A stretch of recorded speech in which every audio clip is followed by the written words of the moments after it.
मेरा नाम विनय भारद्वाज है। I am from Haryana and I live in Mumbai. I completed my graduation from electronics and telecommunication field and I am working in IT field for last 3.5 years। मैं आपसे यूं नहीं कहूंगा कि आप मेरी बातों का सीधा आंख बंद करके विश्वास कीजिए। आप अपने अधिकारों का उपयोग कीजिए। राइट टू इंफॉर्मेशन के तहत आप कुछ भी जानकारी प्राप्त कर सकते हैं, तो RTI फाइल करके 5 डॉक्यूमेंट्स मंगा लीजिए। पहली, पूज्य आश्राम जी बापू के केस के संबंध की FIR कॉपी। दूसरी, आरोप लगाने वाली लड़की की मेडिकल रिपोर्ट। तीसरी, आरोप लगाने वाली लड़की की एज प्रूफ डॉक्यूमेंट, जिसके लिए आप मंगा सकते हैं birth certificate, LIC document, ration card and primary school certificate. चौथी डॉक्यूमेंट, जिस समय लड़की आरोप लगा रही है उस समय की लड़की की फोन कॉल डिटेल्स। पांचवी डॉक्यूमेंट, पूज्य आश्रम जी बापू को किन किन धाराओं के तहत सजा सुनाई गई है। आप इन 5 डॉक्यूमेंट्स को मंगाइए और केस के पीछे का सच स्वयं जान लीजिए। फिर भी संक्षेप में मैं आपको इन डॉक्यूमेंट्स के पीछे की सच्चाई बताता हूँ। FIR के अनुसार पूज्य आश्रम जी बापू पर रेप का आरोप ही नहीं है, रेप शब्द का उपयोग ही नहीं है FIR में। लड़की ने भी मजिस्ट्रेट के सामने उसके साथ रेप हुआ ऐसा कहा ही नहीं है।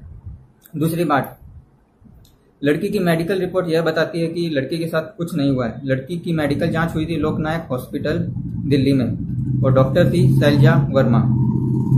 तीसरी बात, लड़की की एज, लड़की को उस समय नाबालिग बताया जा रहा था जिस समय लड़की ने घटना का वर्णन किया है, लेकिन लड़की की डॉक्यूमेंट्स बताती हैं जैसे कि birth certificate, LIC document, ration card, ऐसे ही अन्य डॉक्यूमेंट्स भी बताती हैं कि लड़की की आयु उस समय 18 वर्ष से ज्यादा थी, अर्थात लड़की बालिग थी।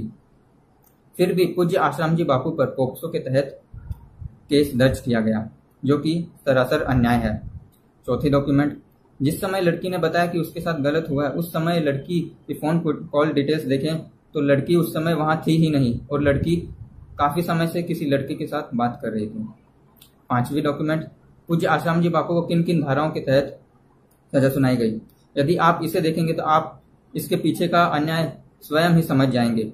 जबकि पोक्सो एक्ट लागू नहीं होता तो भी उसके तहत सजा सुनाई गई। एक और बात है कि 60 वर्ष से ज्यादा की आयु वालों को आजीवन कारावास की सजा नहीं दी जा सकती। फिर भी 82 की आयु में पूज्य आश्रम जी बापू को आजीवन कारावास की सजा सुना दी है, जो कि सरासर अन्याय है, जिसका हम सपोर्ट नहीं करते हैं।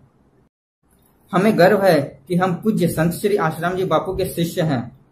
इस धरा पर हमें पूज्य संत श्री आश्रम जी बापू जैसे सदगुरु मिले, हमें इस बात पर गर्व हो और सदा गर्व रहेगा। हम पूज्य आश्रम जी बापू के शिष्य थे, हैं और रहेंगे, सदा रहेंगे।